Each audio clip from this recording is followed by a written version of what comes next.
আমরা দুজন একসাথে ছিলাম। এদিকে সুগার মাম্মি লায়লা প্রিন্স মামুনের সাথে মিলে গিয়ে সবাইকে অবাক করে দিয়েছেন। অপরদিকে আমাদের প্রিন্স মামুন সেলুন উদ্বোধনের দিনে ভক্তদের মেরে সবার কাছে কালার হয়েছেন।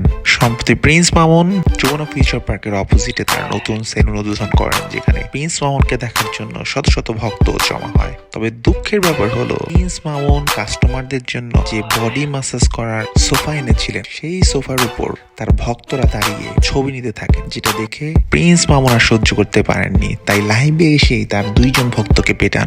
অপরদিকে আমাদের সুগার মাম্মি লায়লা বলেন, প্রিন্স মামুনের সাথে তার সাময়িক বিচ্ছেদ ঘটলেও খুব শীঘ্রই তারা মিলে যাচ্ছেন। অপরদিকে প্রিন্স মামুনের মা বলেন, সুগার মাম্মি লায়লা এবং প্রিন্স মামুনের মধ্যে কোনো রকম বিচ্ছেদ ঘটেনি।